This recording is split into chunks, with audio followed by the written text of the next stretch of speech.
everyone, welcome to Unchained, your no-hype resource for all things crypto.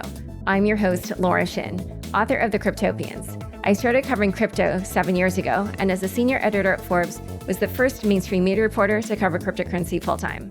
This is the May 17th, 2022 episode of Unchained. Buy, earn, and spend crypto on the Crypto.com app. New users can enjoy 0 credit card fees on crypto purchases in the first 30 days. Download the Crypto.com app and get $25 with the code LAURA, link in the description. This episode of Unchained is brought to you by Beefy Finance, the multi-chain yield optimizer. Beefy is the easiest way to earn more from your crypto. Deposit funds into Beefy's secure vaults to auto-compound yield across 12 blockchains. Got crypto? Choose Beefy. Welcome to a new world of crypto-friendly banking with Cross River Bank. Request your fiat on-off-ramp solution now at crossriver.com/crypto. Today's topic is what went down this week with TerraUSD and Luna. Here to discuss are Nic Carter of Castle Island Ventures, Erik Wall, Chief Investment Officer at Arcane Assets, and Erik Voorhees of ShapeShift. Welcome, Erik, and Nic. Hi, Laura. Hi. Hello. Thank you very much. So we're doing something unusual. As I mentioned earlier, we're live streaming this podcast episode because events have been moving so quickly when it comes to Terra/Luna that I felt the podcast might be somewhat outdated by the time it comes out on Tuesday. So let's just start with what opinion each of you had about the Terra Luna ecosystem. And I'm saying like before the DPEG happened, or it could even be your opinion of algorithmic stablecoins in general. Why don't we start with you, Erik Voorhees? I love experimentation, and I was an owner of Luna before I got all wiped out last week with the rest of everyone. So I certainly had a vested interest in it. I've been following it for over a year. I'm a big fan of the Cosmos ecosystem, and as it was a Tendermint chain, I've been watching it closely. I have to say my original bias has been that algorithmic stablecoins probably can't work. I used to think they were impossible, but I've had to open my mind a little bit and realize that like maybe it can be done. So I remain skeptical that they can work long term, but I want to see people try, and I would much rather us learn that they can't work from actual iteration in the market rather than from theory. I'm glad to see these kind of things getting built. It's awful that this one got so big and then fell apart, which we'll talk about. But you could say I was a skeptical and risk understanding supporter before the collapse. Oh, that's really fascinating. All right, Erik Wall, what about you? I've been frustrated for some time that we, so far in this industry, haven't really synthesized a good variant of a decentralized stablecoin. Like, I've been looking for that for a long time. And in that search, Luna has been, like UST has been proposed as a good example of a decentralized stablecoin. And when I looked at it originally back in, I think it was June last year, I recognized that this was yet another uncollateralized stablecoin. The Oracle mechanism was rather primitive, and the price was tied to the demand of basically a shitcoin. So my perception of Luna was basically, if you've seen that movie Speed, where Sandra Bullock is driving a bus and Keanu Reeves is on that bus, that's sort of the analogy of the UST stablecoin that I saw. And it was, in my opinion, a matter of time, like how far can they drive and how long can that journey go on for until it eventually collapses. And just to make sure I understand, so it's not necessarily that you think decentralized algorithmic stablecoins will never work. It's just that you felt this particular one was not constructed well. Like, I won't take credit and say that I've been convinced throughout this whole time that it is mathematically impossible that an algorithmic stablecoin cannot exist. But I think that we've seen a number of empiric examples that these examples do not work. There are historic examples even before crypto that have tried this before. And now we have tried it in crypto. Look, I mean, I think the intuition that has confused me a little bit is that, well, if you think about proof of stake, for example, proof of stake has the ability to secure a blockchain by using the native asset that it conjures itself. If proof of stake works, then maybe you could make the assumption that, well, maybe we can stabilize the price of a stablecoin also inherently from the asset itself. So I didn't exclude the probability of it happening, but I think that there's enough empirical evidence to be at least extremely, extremely cautious, and perhaps, not be so inclined to assume that we have something that we should just push into the entire ecosystem, as people has been doing with Luna. Yeah, well, clearly there was some merit to that thinking. Nic, what was your stance on algorithmic stablecoins as well as Terra Luna? Yeah, so I've been a stablecoin enthusiast for a long time. I support the institution of stablecoins. I've defended Tether on a number of occasions, right? So I think the fiat-backed model is great. The fully convertible model works and provides a great service, and is a great complement to Bitcoin. I don't think it's incompatible with Bitcoin in any way. The algorithmic model, I first thought deeply about it when I diligenced Basecoin back in the day. Looked at that investment, developed a variety of attacks on it, and thought it would be impossible, that it wouldn't work. 2020, I looked into Terra. I wrote a white paper on stablecoins. I looked at a whole bunch of different models and wrote Terra off. I thought it wouldn't work, and then I was shocked when it swelled to such a significant scale. I wasn't as critical as Erik was, because I don't really have the appetite to go toe to toe with people in crypto like that. I don't have the stomach for it, frankly. But I had been critical of Luna, Terra, and I didn't think it would work. And I think there are a variety of mechanics which made it get as large as it did, which were irresponsible. But yeah, my current stance is it would be great if there was a crypto-backed stablecoin that was credibly decentralized and could resist seizure the way that fiat-backed stablecoins can't. That has to be over-collateralized, in my opinion. I don't believe you can do it in the under-collateralized way. I think we have abundant examples in crypto, in the history of stablecoins, history of seigniorage share stablecoins. We have abundant examples from financial history, monetary history. And so for a while now, I've been convinced that seigniorage share stablecoins cannot work. So let's talk about what actually happened this week. There's been a lot of speculation on Twitter and elsewhere that this was a deliberate attack on Terra. Do you think that that was the case? And, explain why or why not. I can start. I don't think it was coordinated. I think it is a form of coping in order to think that you've been victimized by a single entity, as opposed to just investing in something that is unstable. We don't need a catalyst, actually, for a bank run to occur. You don't strictly need an attack to occur for a fundamentally unstable system. All you need is, a few sellers to get spooked, and then it catalyzes more and more, and then it's a rush to the exits, and the exit's too small. And so that's what we saw. Certainly the rumors of BlackRock or Citadel doing this are completely fallacious. You didn't need a single malicious entity, and I think people are trying to reapportion blame to some fictitious presumed entity, which brought this whole thing down, and it's a way of avoiding the reality of the situation, which is that it was unstable. Yeah, I just need to comment on that. When BlackRock posted an article about how they had this denial, the comments back to them were just people wanting to believe that it was them and accusing them anyway. I mean, it was. I was shaking my head reading it. But anyway, Erik, you wanted to add something? Erik Voorhees. Yeah, I agree with mostly with Nic said. I think more importantly, it doesn't matter if there are attackers out there. These systems need to be able to exist and thrive and survive in an adversarial environment.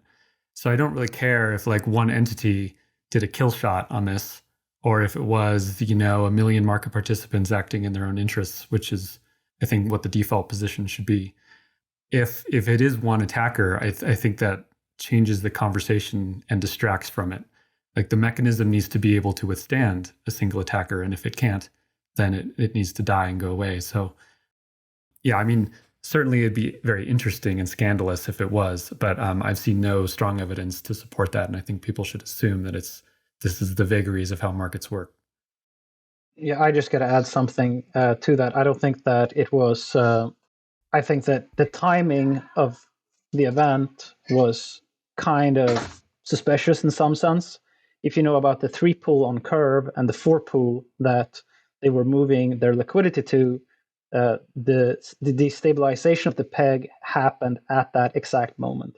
If it had happened a couple of hours later, then there would have been billions in liquidity to cushion the fall of UST.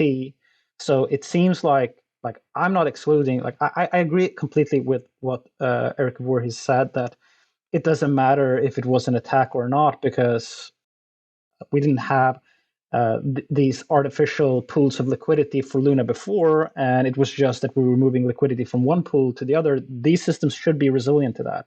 But I cannot exclude the possibility that there was something related to the timing of liquidity being moved from one pool in Curve into another pool, because that decreased the threshold that an attacker would need to mount against Terra in order to be successful.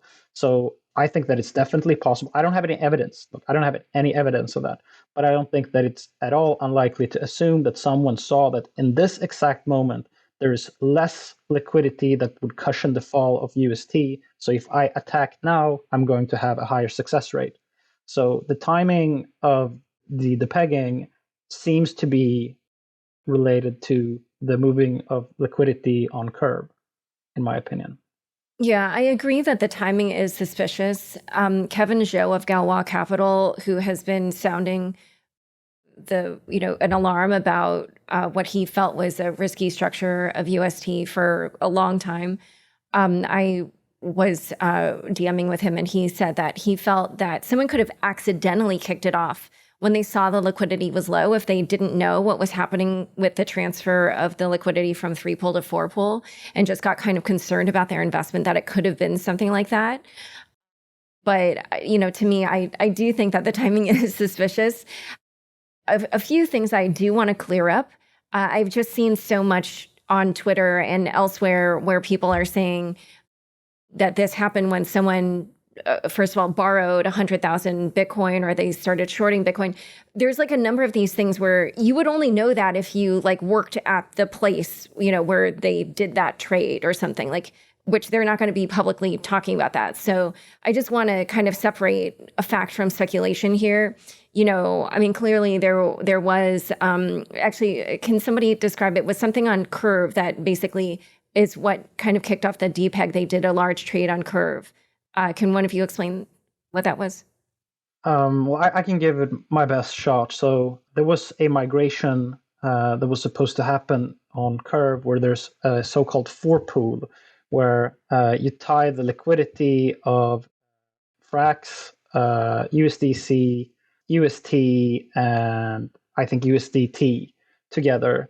And they were supposed to move the liquidity of UST from another pool into the 4 pool.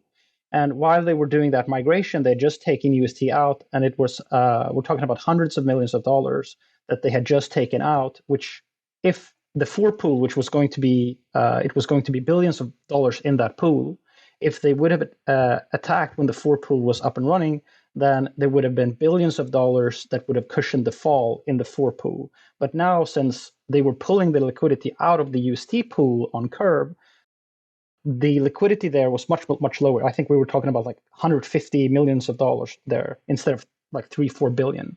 So if someone wanted to short UST and cause the peg, the price to depeg, there was much less liquidity in Curve at that particular moment. But I'm not an expert on that exact particular mechanic that happened right there, so I can't speak exhaustively to it. But that's roughly a summary of what happened. Right, and then that kind of kicked off the DPEG, basically. Well, someone started to sell a huge amount of UST, which started the DPEG. And if there was a Curve pool to arbitrage that the price difference with, then that would have cushioned the fall extensively. But now that liquidity wasn't there, it was just a couple of $100 million there. It was much easier to make that price of UST go down relative to other stables.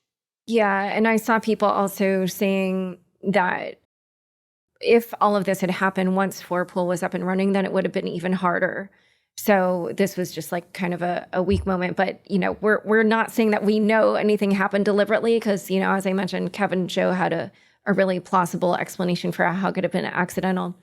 But Nic, I wanted to go back to something you said earlier, which was that you said that you felt that the way the UST ecosystem had been developing was irresponsible. You use that word. Can you talk a little bit about, what you saw there that you felt was irresponsible? Yeah, I mean, if you look at the history of senior shares style stablecoins, which is such a mouthful, we need a different term for them. They never get big because basically people don't trust them, right? And so that's always limited their fallout when they collapse. Like Nubits was minuscule. ESD, I think, was the senior shares one, which collapsed. Basis Cash never got big. It didn't really get off the ground. The biggest probably was the Iron Titan one, and that wiped out, a fair amount of capital, but very small compared to this. So, basically, like, people aren't dumb. Like, they don't park their cash in senior shares stable coins for the most part. If you want to actually use a stable coin in crypto, you're going to use, you use it for, as a medium of exchange or collateral in a smart contract, or for settling trades with exchanges or for international trade. You're going to use USDC or USDT. They're just trusted. And so, the question is, like, why did UST get so big? It got to 18 billion, I believe, at peak. It was because of the subsidy in the anchor pool. That interest rate was way higher than what the market was paying out. Yeah, the 19.5% interest rate. Yeah, and if you overlay that against other interest rates available in crypto, you're looking at like single digit rates. And so, mid single digits at the time. So that is very high. And that is like any central bank raising interest rates. It sucks capital in, right? That's like what central banks do when they want to suck dollars into the banking system. It's actually kind of very similar in a way to what happened in Lebanon, where they realized the banking system was failing and they wanted to draw in as much capital as possible. So they hiked rates in like a Ponzi-like way, actually, in the case of Lebanon. So Anchor was subsidized, and that caused, capital to enter the Terra ecosystem through UST and through Luna as well, right? Like, so it had an effect on the price of Luna. That to me was the biggest mistake, because that caused this thing to grow so large. And for the safety of the system to be insured, you would want UST to actually be relatively small relative to the market cap of Luna, because all redemptions, had to be processed through Luna. And so as UST grew, due to this high interest rate relative to the size of Luna, the system became more and more imperiled. So to me, that's, if there's one thing I would pinpoint, it's actually the subsidy in the anchor pool, which I think was the one biggest mistake that caused the harm from this to be really, really high. Instead of, like, if there hadn't been that, UST creation would have been much less, and you wouldn't have had the fallout that you did. And one other thing I want to ask you about is, you started by saying that you felt like reliable stablecoins were USDC and USDT, which are obviously centralized stablecoins. And, something like UST at least was aiming to be decentralized. Whether or not it actually was, we could debate. But, I think one of the appeals of a UST style stablecoin is the fact that it could eventually be stablecoin, even if it decentralized, even if it isn't now. So do you feel that when it comes to stablecoins, it doesn't matter if they're centralized instead of decentralized, or do you I reject the framing of UST as decentralized, or as having this decentralization teleology where it's progressing towards decentralization. I think that's false. Never looked decentralized to me, and I don't think they could plausibly get there. It would always require management. It would always require a central bank doing open market operations. I didn't see a way, even if they backed it with Bitcoin, backing something with Bitcoin doesn't make you decentralized. That, like MicroStrategy owns a lot of Bitcoin, they're not decentralized. There is no, and frankly, backing a dollar liability with a Bitcoin asset, even if they'd been fully reserved, that's still an asset liability mismatch. So, I view that as entirely pretextual. I think the decentralization narrative was a pretext for supporting, like, rhetorically, the importance of UST relative to other stablecoins. I don't think there's a way to do, so-called decentralized crypto-backed stablecoin that's under-reserved. The best model that I would want to see there would be the maker model, which is over-collateralized, but that wasn't what they were pursuing. So maybe if they'd been explicitly doing that, saying they're going to have a significant over collateralization with just Bitcoin, then I'd believe it. But I didn't believe it. I reject that framing. And do you feel that it's like some people say that kind of the holy grail of stablecoins is to have a decentralized one? Do you feel that that's like a worthy goal, or you just feel it's not even possible to create such a thing unless it's over collateralized? You're constrained by the laws of economics, so like I do think it's a worthwhile thing to pursue, but I would like to see it pursued in the Maker approach. Although Maker itself has problems because it's just a USDC thing now, basically. But yeah, so I agree that's a worthwhile goal. Like I don't believe we should all be using stablecoin. We're just very exposed to the US government, the banking system. If we all use USDC and Tether, there's risks. So yeah, I think digital cash should be free of the risk of arbitrary seizure, but you also have to do it in a way that makes sense and like isn't liable to cause fragility.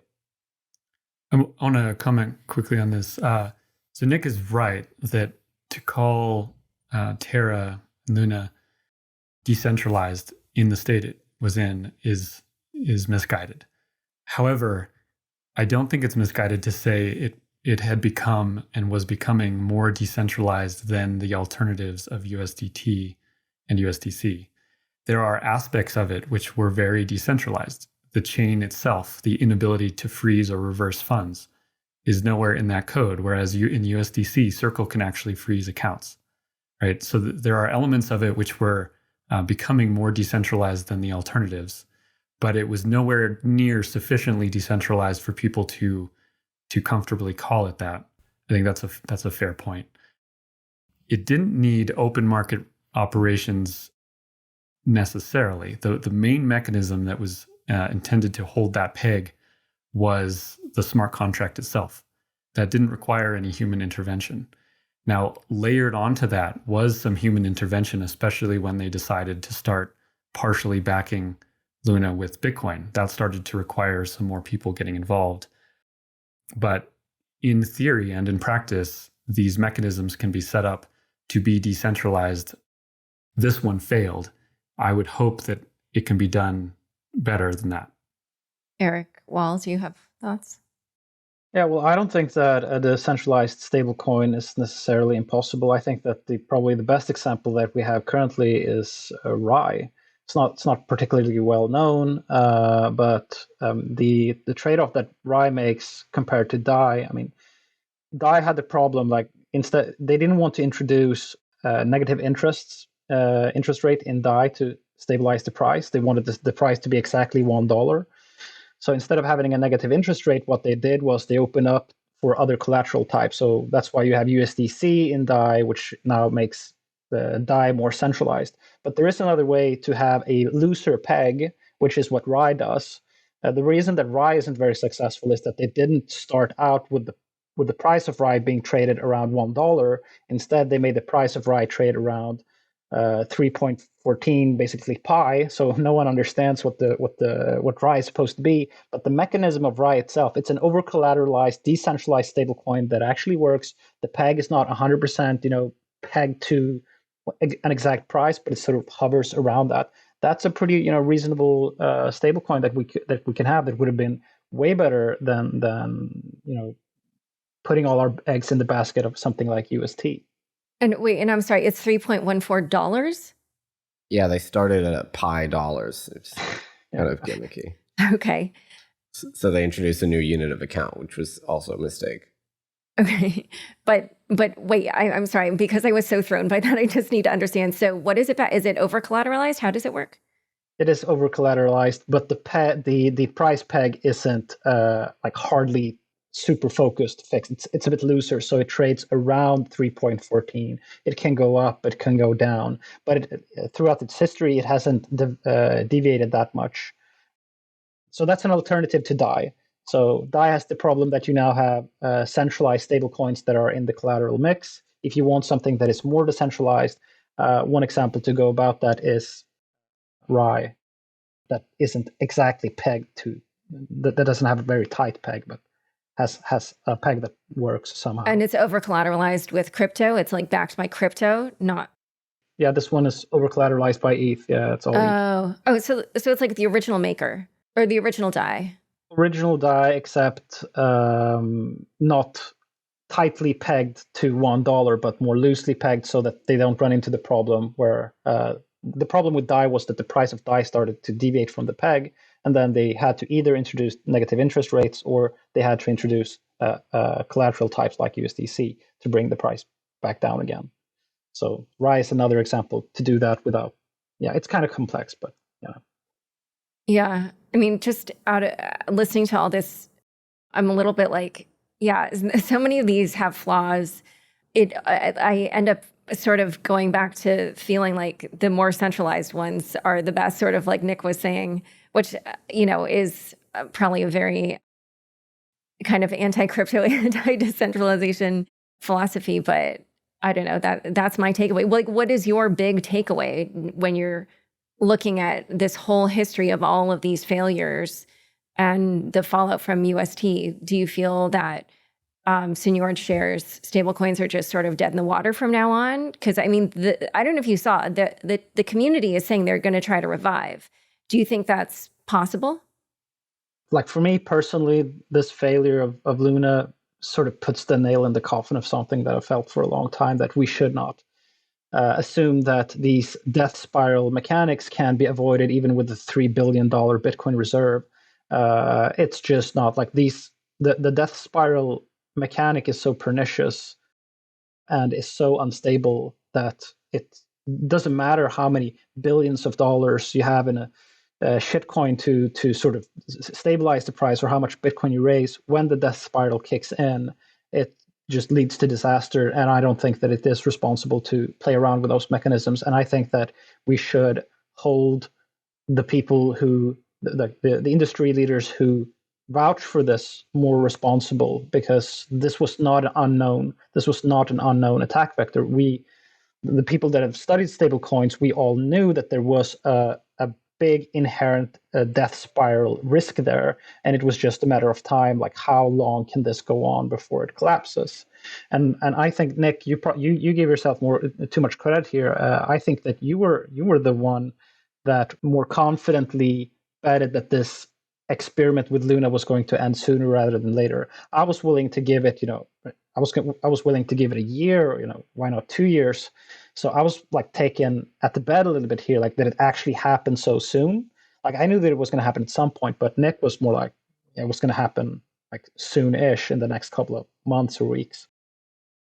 So I don't think that it's a good idea to keep experimenting with those Algo stables. I think that we should focus on over-collateralized stablecoins, but I don't think that we should abandon the dream of a decentralized stablecoin at all. I think that we should give more experimentation to experiments like Rye, for example.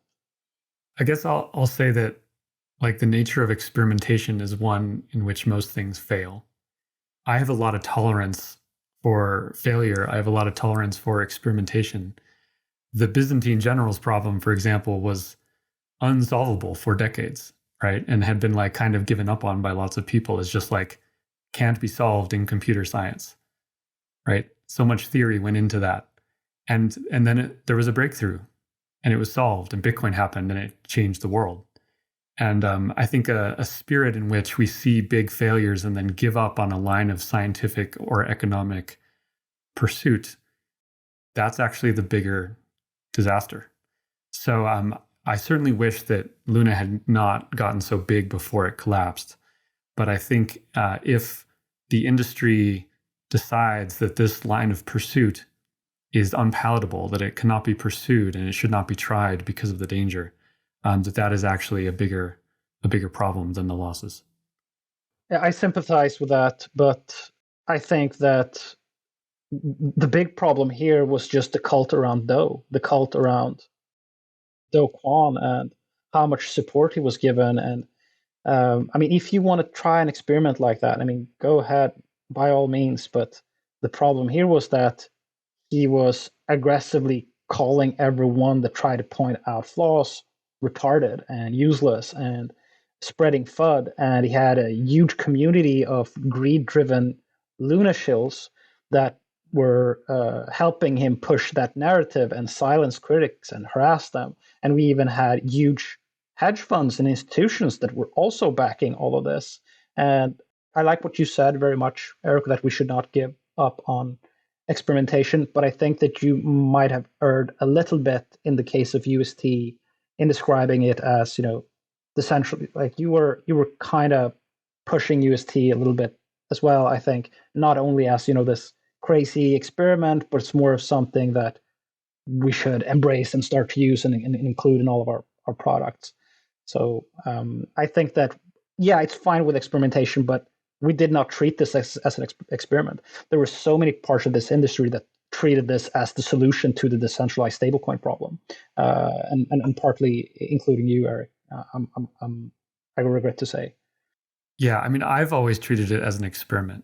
I still treat Bitcoin as an experiment. I wake up every day and think like Bitcoin could go to zero today, accept that reality and move forward with it. And I've done that every day for like a decade. These are experimental systems. And I absolutely agree that a lot of the way that this got marketed really undercuts that experimentation, right? Like on Anchor, a website like that should be saying loudly, this is an experiment. You could lose all your money, right? Like if I ran Anchor, I would say that's absolutely important. And there's no one that I ever proposed utilizing UST to that I told them like, this is a safe investment, right? It's not, it's risky. It has 100% risk of loss. That message has to go along with the experimentation. So I'm absolutely with you. And I think, I probably could have done a better job of that with Luna myself. And I think it's incumbent on anyone in the industry that as you're advocating anything that you feel is important to sometimes even overemphasize those risks. I think that's fair. I'll say one thing here is, not everyone's as sophisticated, as Erik Voorhees here in terms of sort of taking risks. In fact, very few people are, right? So what happened with UST, like that's worse than some, crypto asset that, free floating that, whatever collapses. This is worse because it was advertised as being a dollar, being stable. It had stablecoin in the name. And the free market of information didn't clear, right? The information order book had a massive spread because, as Erik says, Kwon was extremely hostile to informed critics, and he had an army of supporters. And it certainly kept me from saying more about it. 100%. I wish I had, but I also didn't have the heart to go toe to toe with these people and get blackballed from the industry because I was, critical of what other funds were investing in, right? So the information market did not clear. There was insufficient amount of skepticism. The warnings, didn't percolate. And you had products built on top of Anchor, right? There were neobanks built on top of Anchor pitching retail, pitching Anchor yields to retail, right? Unconscionable stuff.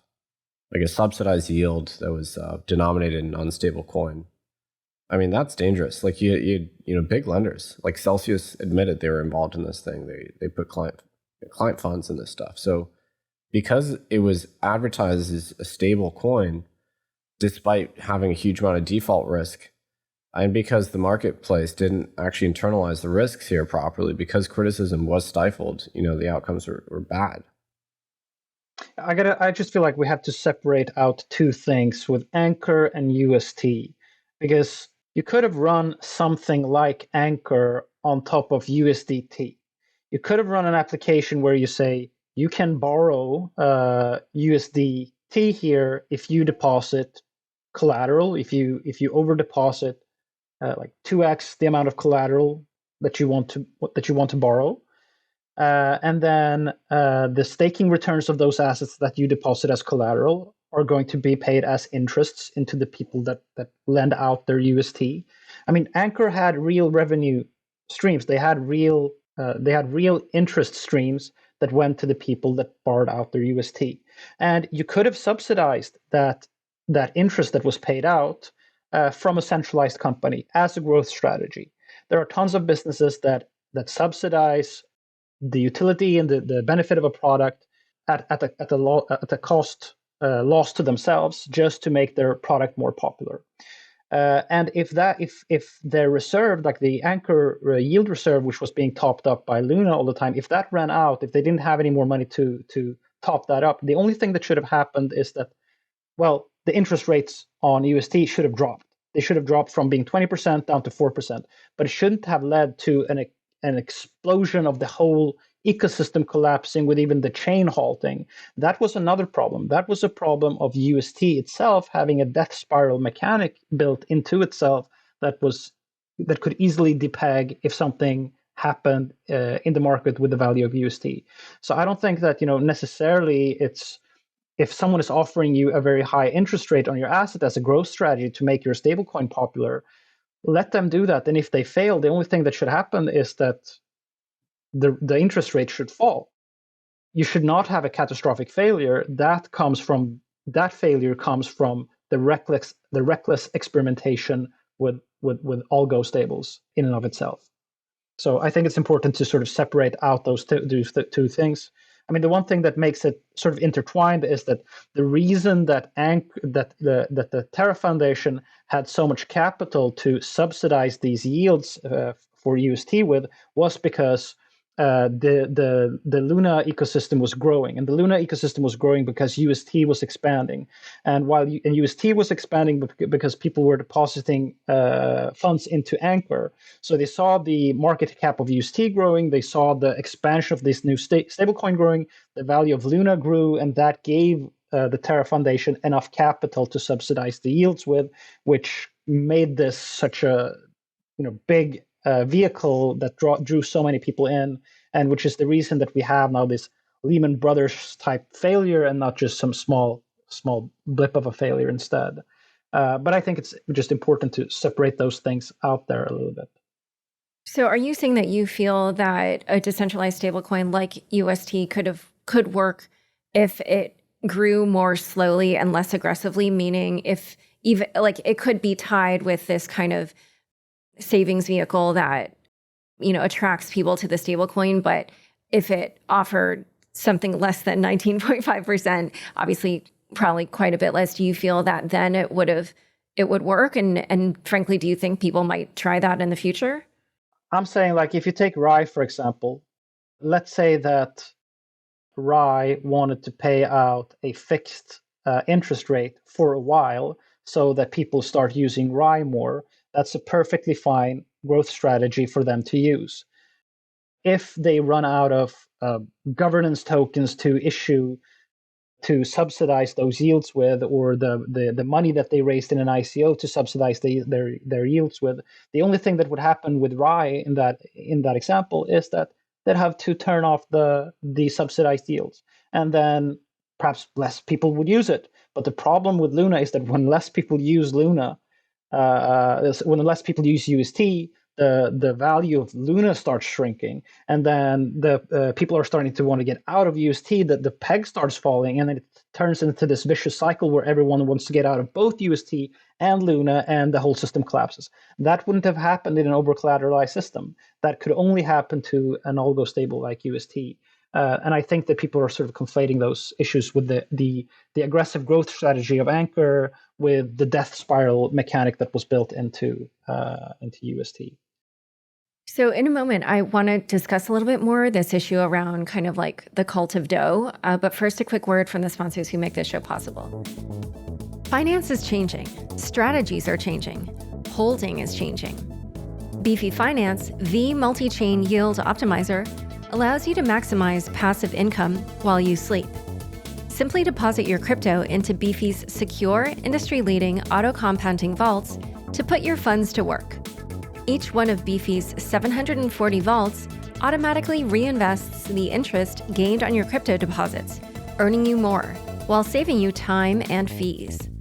Beefy's strategies create bank-busting APYs with 0% deposit fees at the click of a button. Join $1.4 billion of investments and understand why so many users trust Beefy with their financial independence. Visit beefy.finance and take control of your financial future. Join over 10 million people using Crypto.com, the easiest place to buy, earn, and spend over 150 cryptocurrencies. New users enjoy zero credit card fees on crypto purchases in their first 30 days. With Crypto.com Earn, you can get industry-leading interest rates of up to 8.5% on over 40 coins, including Bitcoin, and earn up to 14% on stablecoins. With the Crypto.com Visa card, you can spend your crypto anywhere. Enjoy up to 8% cash back instantly, plus 100% rebates for your Netflix, Spotify, and Amazon Prime subscriptions, and 0 annual fees.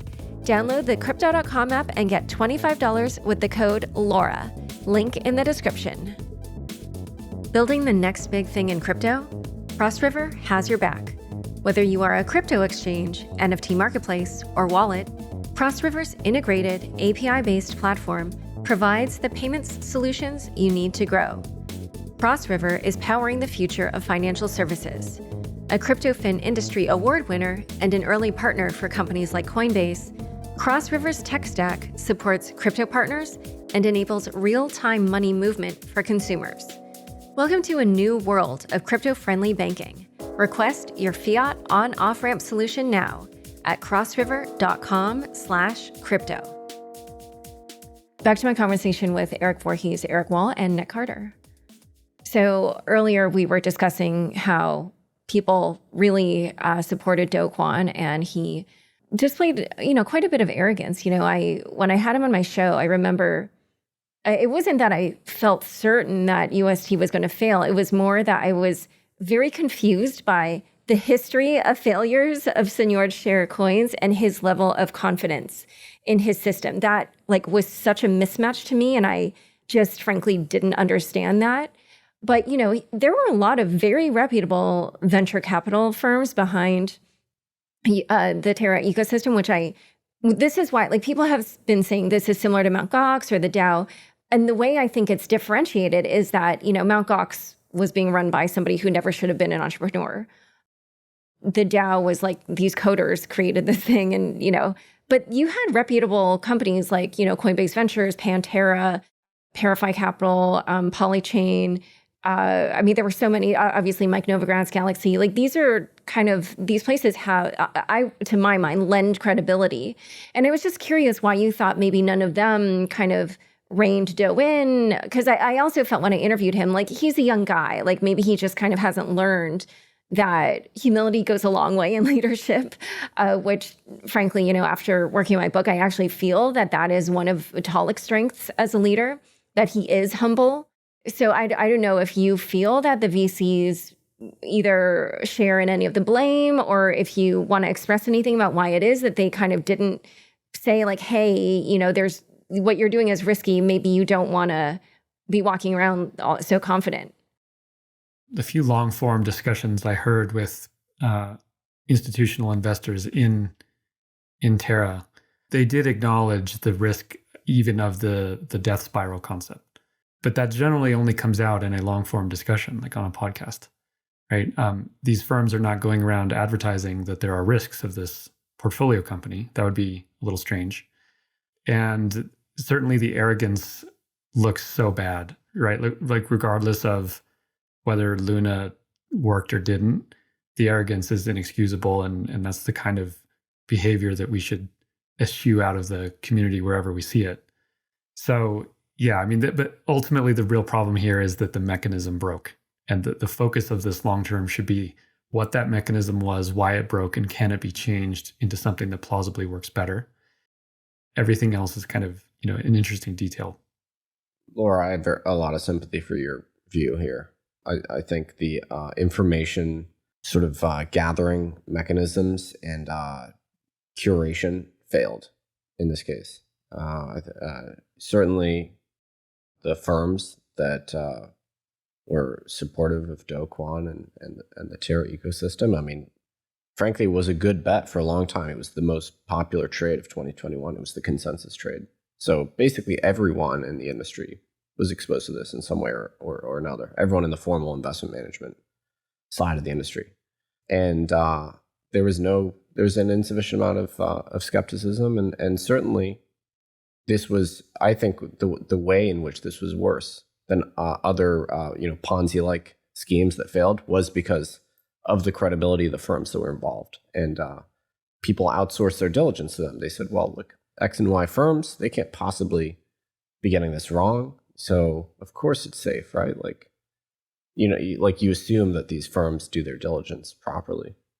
The other, stakeholder group I would, lightly criticize would be the press. Not yourself, Laura, but I personally reached out to a number of journalists about 2 months ago and said, this thing's going to collapse. You need to look into it. Personally, I have receipts to everyone I knew in TradFi journalism, and said, like, this thing is a ticking time bomb. You need to look into it. It's going to be really bad. And none of them investigated seriously. And Doe, in his MSM appearances, like, didn't receive a lot of pushback. It was mostly like enthusiasm that he was buying Bitcoin, frankly. Like, that was a huge PR coup. Like, Doe's buying Bitcoin, like, that was clever. He got the Bitcoiners on his side too. But yeah, I didn't see enough pushback from, interviewers. Nobody likes it when, some collapses and lots of people lose money, and then, you go around pointing fingers. But, like, we need to introspect at some point. Like, these mechanisms failed. This thing got enormous. And, like, the recriminations are only just beginning here. I think that I agree with Nic, and I also think that we give way too much credibility to these big names, these VCs, and the amount of credibility that they add is very artificial, in my opinion. Because, like, I don't want to toot my own horn here, but many of these VCs, when they're doing their due diligence on some of these projects, they contact some of the nerds in this industry, and they're like, hey, can you tell me about, like, is this thing safe? What are the risks in that thing? And I'm one of those nerds that they reach out to. I get these kinds of questions where, like, is there a risk that I should be, and I'm talking about the biggest names in the industry here. Like, that's often how they do their due diligence. They ask some geek who they think is very deep in the weeds and just rely on that kid to know the mechanics of that thing. So I've had those conversations, and I don't think that those VCs are well versed in the structural risks in many of these blockchains and many of these experiments. And I don't think that you should, just because that big firm with X much capital invests in that thing. You got to understand, like, many of these VCs, they get a deal with, like, when they're investing, because their name is so popular, they get a much cheaper deal when they're investing in something than other people in the market do. So their risk reward, when they're looking at it, it's like, okay, I'm buying it at a 50%, 75%, or even sometimes more discount. This doesn't necessarily apply to specifically Luna, but in many of those cases, they get huge discounts. So for them to just buy something is still an extremely good risk reward bet for them, but it might not be for the people that are buying that on the open market. So you have this, misalignment of incentives where people are looking at the credible VCs who are taking easy, low-hanging fruit, and they're thinking that means that they believe in it, and it's so credible because of that. But the due diligence that they do is often not very good. You can look at a number of completely crap bullshit blockchains that these VCs have backed that ended up failing, that was predictable to many of the people who are experts in the technology of this field. I want to push back on something here, which is that this idea that, like, because a VC invests in something, that means they don't see the risks in it. That's not my experience at all. I mean, like, generally these firms recognize huge risks, and their default assumption is that the thing they're about to invest in is going to zero.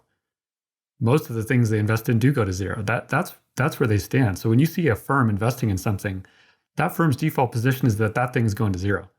And if there's this, like, story going around that just because some big name puts money into a project, that means they believe there's no risks, where is that coming from? I mean, that's a strange myth. No, I'm saying that the risk reward that they're investing in when they're doing private deals is not the same as the public investors are exposed to when they're investing in the project. There's a mismatch there.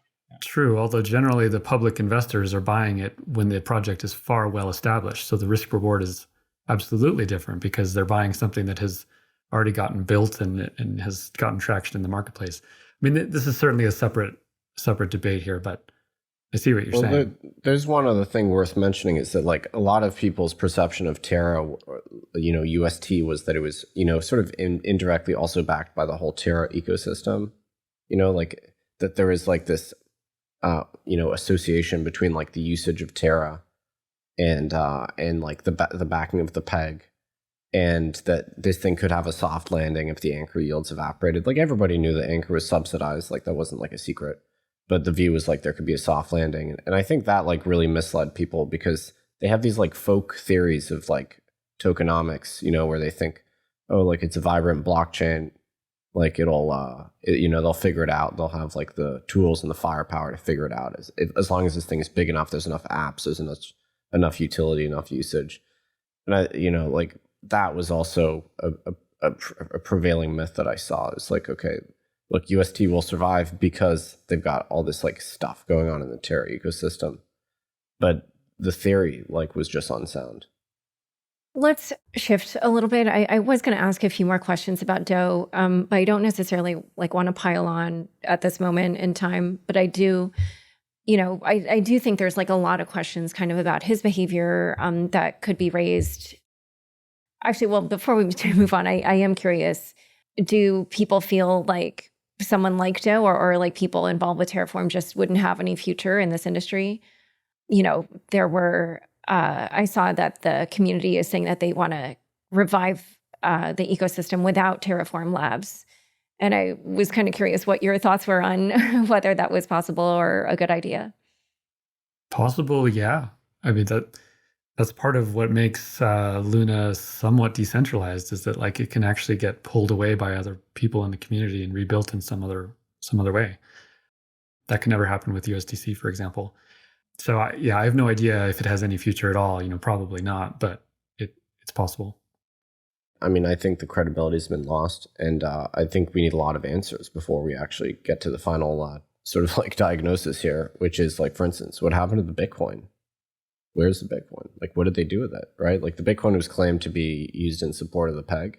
Like, they had several billions of dollars worth of Bitcoin.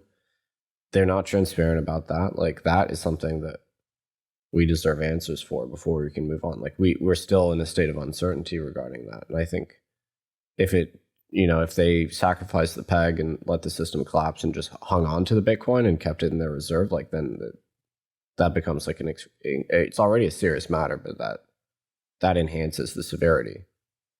But I'm sorry, wouldn't that be visible? We would see.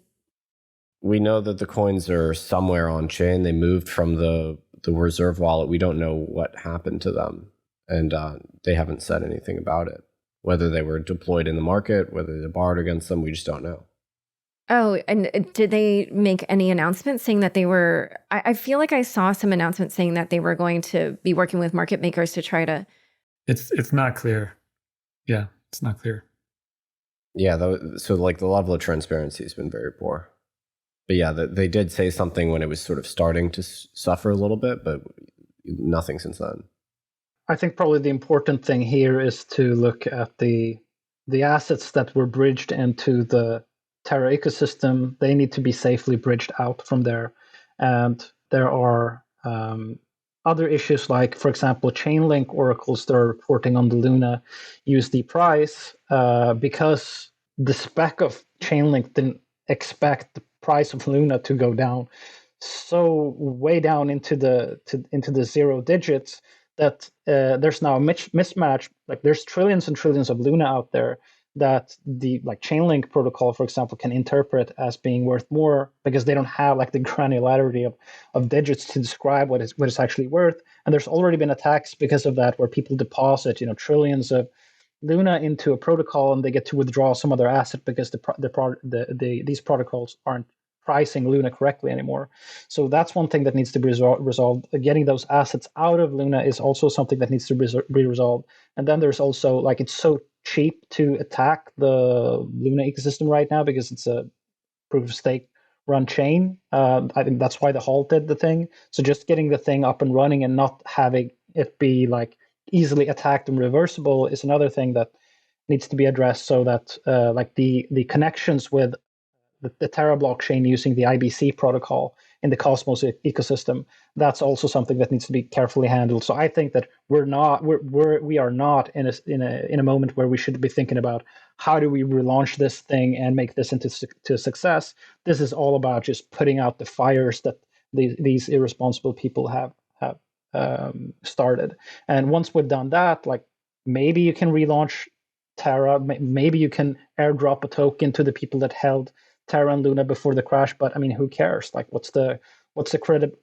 Who's gonna give credibility to those initiatives? Like, what is the interest in that experiment right now? Like, maybe some of the projects that we're building on top of the ecosystem, they might still want to do something. They might want to have somewhere to build, but I see no reason like why that should have to be like on a Terra fork or something like that. It can be on some other system now that the stablecoin is dead. And in general, where else do you see a risk of contagion in the rest of the crypto markets? Because I did see Lido, I guess, was talking about some of the, I think it was like staked ETH and bonded ETH that had been bridged over to Terra. I don't know if the rest of you kind of know some of the other ecosystems, but I was curious if you saw risks elsewhere for crypto. Yeah, so UST was like, I think the Cosmos ecosystem is at most at risk because they were like trying to make UST the pioneered stablecoin in that ecosystem. So Osmosis, for example, which is a decentralized exchange, had lots of pools with UST in it. I think the other parts of the Cosmos ecosystem that were leveraging the UST asset inside of lending protocols, like that's where you're going to see these risks, I think. So the Cosmos ecosystem needs to sever its bounds with UST in a safe way, and there might be like liquidations happening across the board inside of that ecosystem. That's where like I'm mostly worried about. I think like getting the staked ether that was being used as collateral bridged into Luna. That's just a matter of bridging that back out. What happens to Luna doesn't really matter. As long as the chain is working, you can wormhole those assets back out, or you can just use a bridge and get those assets out of Luna.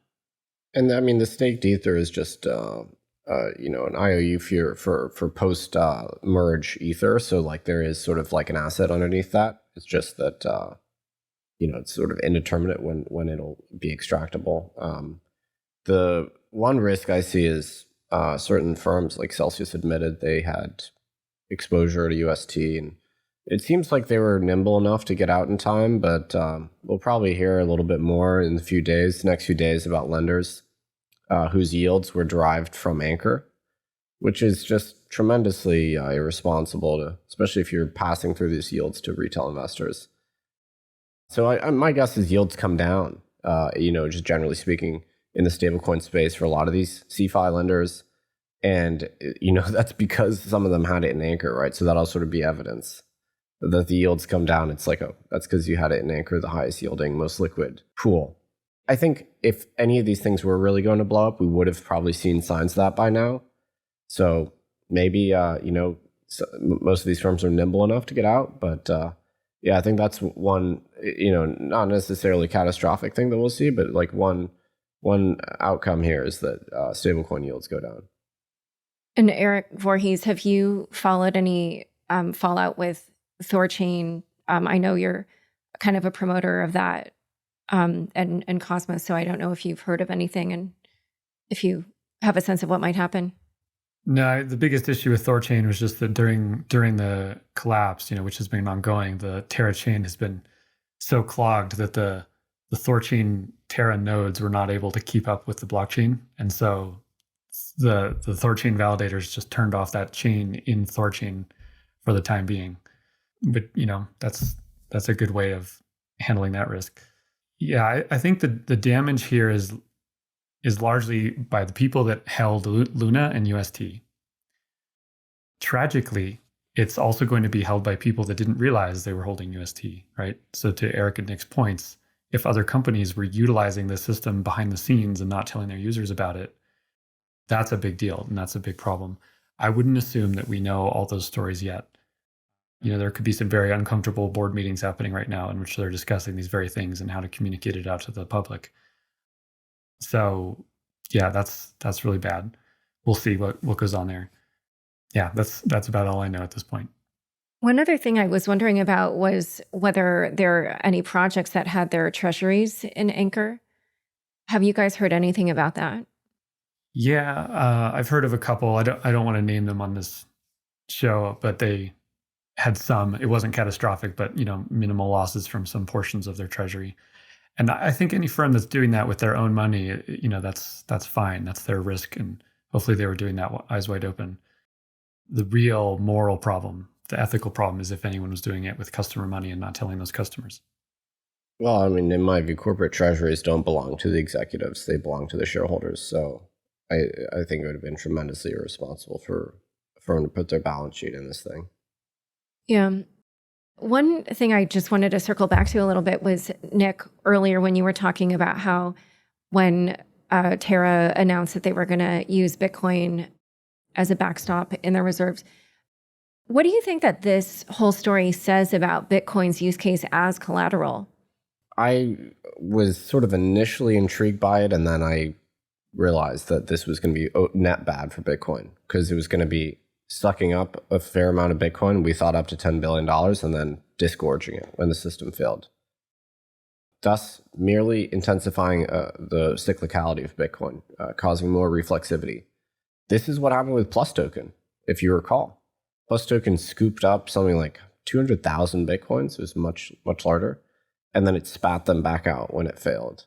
So, these kinds of unstable systems buying a lot of Bitcoin, obviously that was a little bit different, but unstable systems sucking up Bitcoin and then spitting it out when they fail is not good for Bitcoin.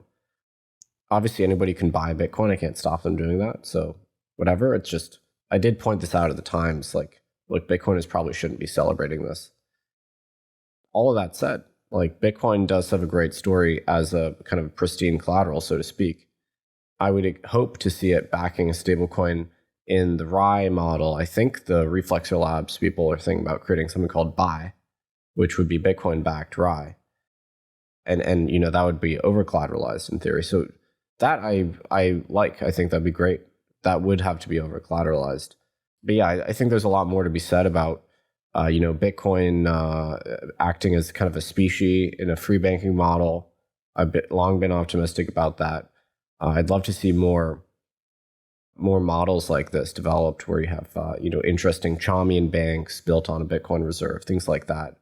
I think that's like the long-term fate of both Bitcoin and Ether, is to be more of a collateral than a medium of exchange against which you would issue banknotes or other things like that. But I haven't seen a ton of experimentation there on the Bitcoin side, at least. I have a sort of controversial take here, which I think that perhaps the addition of the Bitcoin reserve added to the collapse of UST, and I'm going to explain how that might be. It's because if you have 17 billion of UST, and for some reason it starts to depeg and people are running through the door, those people know that there's 3 billion of Bitcoin that are standing ready to cushion the fall.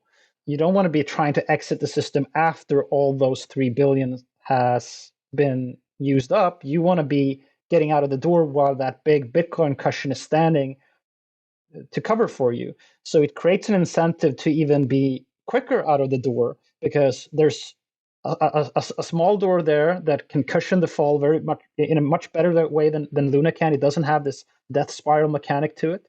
So it creates an incentive to be even quicker out of the door. And I think that when Luna started to depeg and Doe tweeted that, he's deployed this 1.5 billion of Bitcoin to market makers, then people are realizing like, okay, I can get out of the system now without losing all my UST if I just, use that 1.5 billion Bitcoin exit liquidity.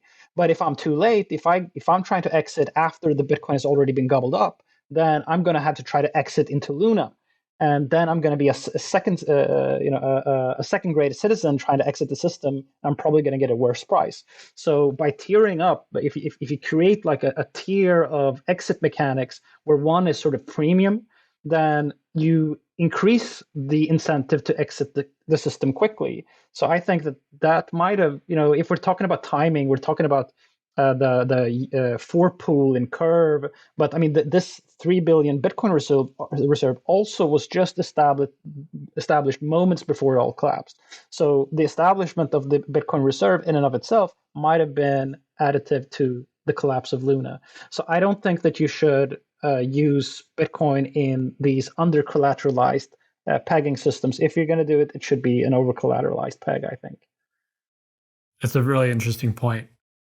There's also like some recursive potentials there where, because a lot of people thought that like by backing Terra with Bitcoin was the mechanism that supported the value, right? Which was a misnomer. The peg mechanism was the mechanism.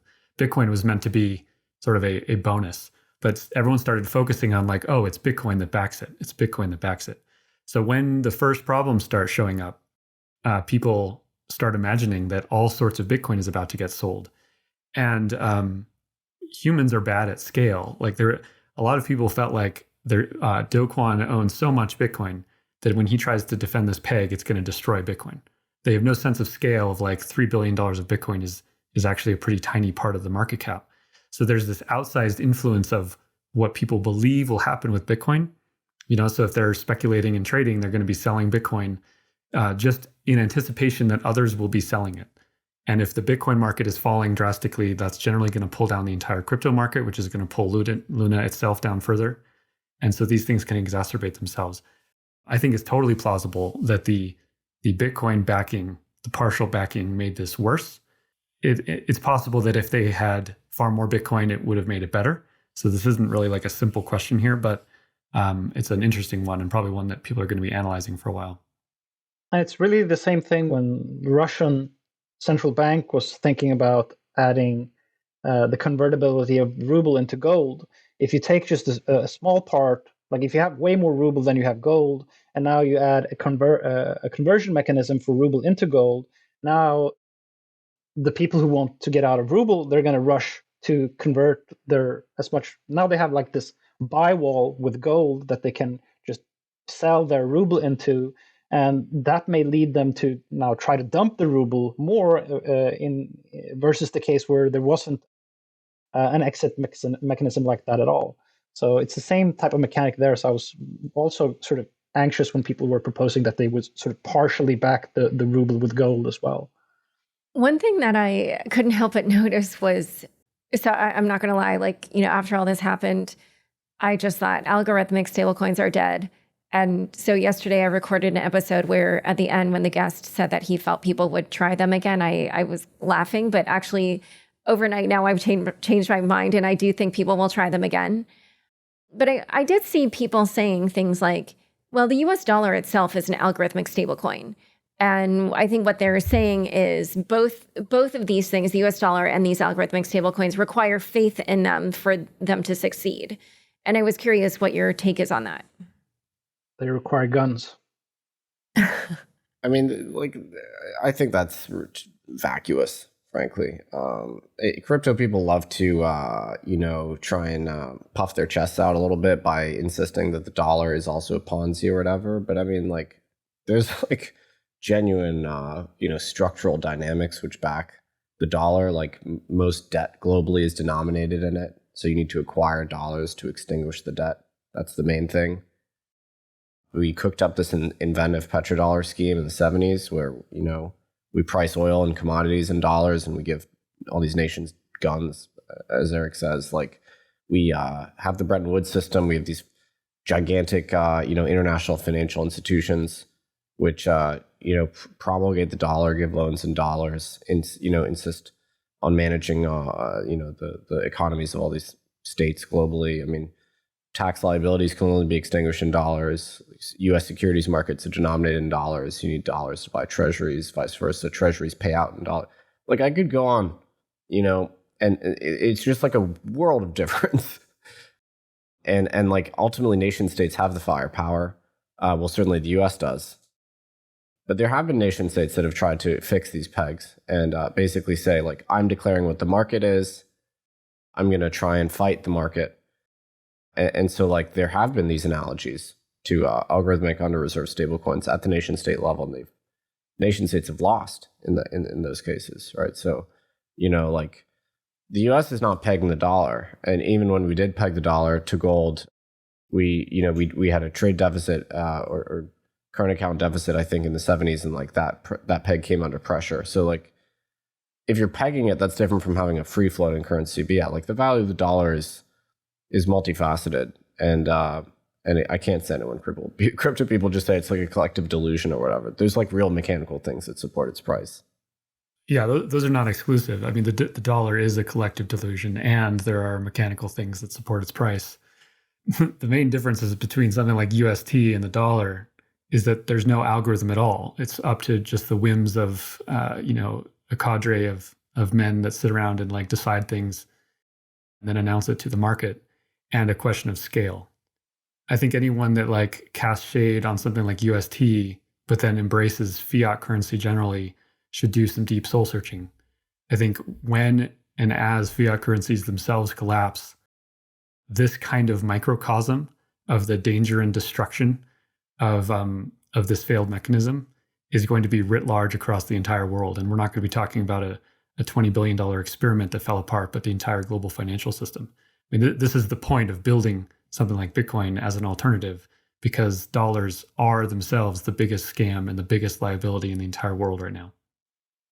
But UST was not just an algorithm. Even if we separate out the Bitcoin reserve, Jump were testing liquidity parameters and how much the spread fee should be when you're trying to push liquidity through the UST Luna conversion mechanism in order to dampen the likelihood of a bank run by creating a spread and giving people less Luna for their UST.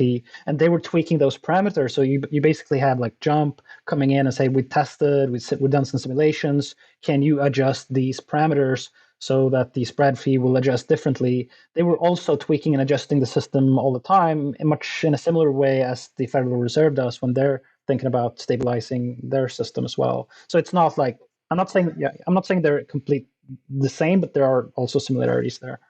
It's fair, but in UST's case, there was always an algorithm that you could like find on a GitHub repo, right? And that it could be tweaked, but everyone knows what it is at all times, right? Like, so for all of UST's failures and flaws, it was still an open system that everyone could see how it worked on a mechanical level. The mechanism broke and failed. It should have been done better, but it's an open system, and I think this makes it vastly more meritocratic, more valuable, more ethical than something that is imposed on people through violence, in which there is no GitHub repo to speak of. But it didn't make it work any better. In the end, I mean. This case failed. Yeah, this case failed. But the iterative process of money that can be built through open source software, I think all of us would agree, with time will produce superior result. Just want to ask one last question, which is, I was curious what you thought this whole debacle would result in terms of any kind of action from regulators or any other fallout. Yeah, what do you think happens after this? Ultimately, it would have to be a congressional thing in the U.S. that really, draws the distinction between these different types of stablecoins or tries to impose a new regulatory regime. The SEC was sort of looking into Terra, but in the context of their mirror protocol, I think, or is that what the one that was called? Yeah, it's like a synthetic. Yeah. Yeah, and so that's why they didn't like it, because of the kind of minuscule synthetic equity thing, which is like kind of funny, I guess. That they kind of like didn't. Yeah, maybe they were already looking into the other bigger problem, but yeah, they found the piece that worked fine and had a problem with that, and completely missed the part that was broken. Yeah, it's a kind of classic SEC thing. The problem is that Congress is not doing much of anything right now. They have never passed any really meaningful crypto legislation. So maybe this catalyzes them into action. It might have to wait till after the midterms.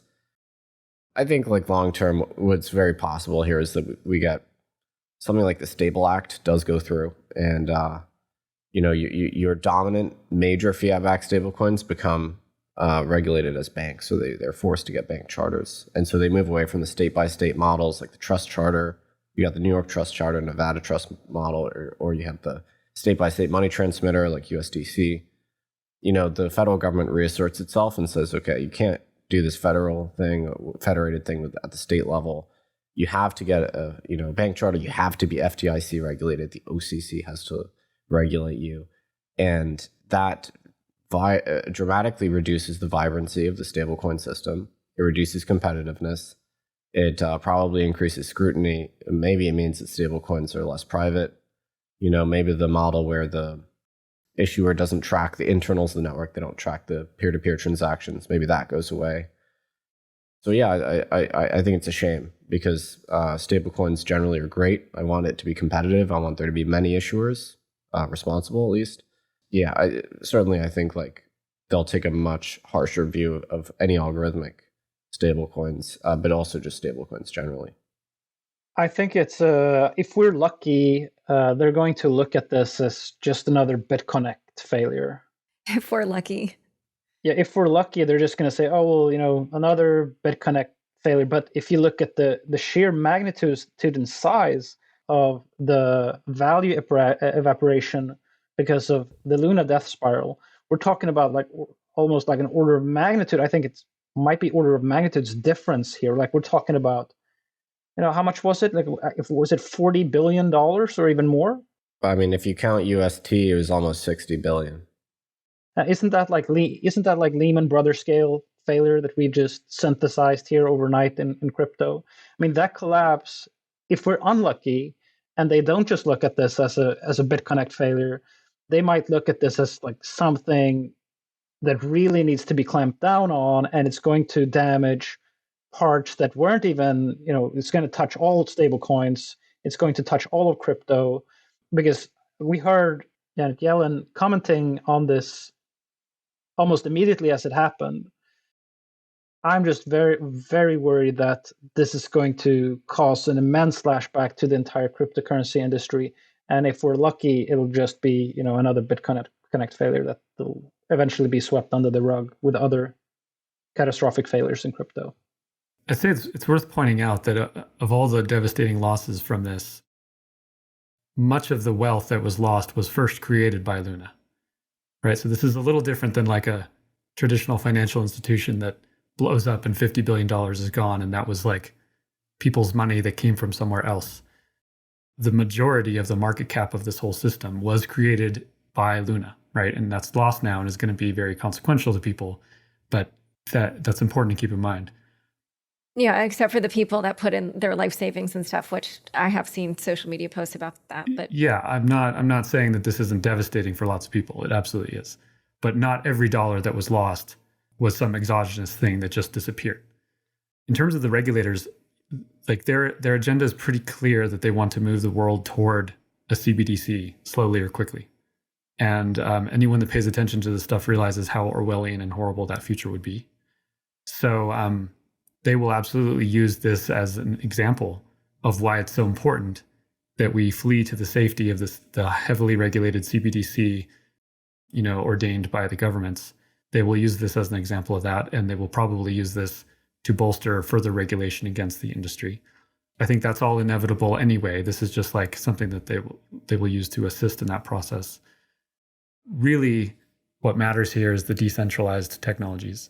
Like we need a decentralized stablecoin, whether it's done collateralized or whether an algorithm can be figured out that makes it work.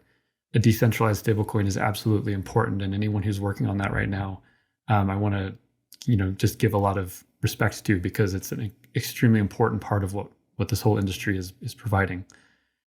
And then most important of all is like a true decentralized money for the world, and that's what we have in Bitcoin.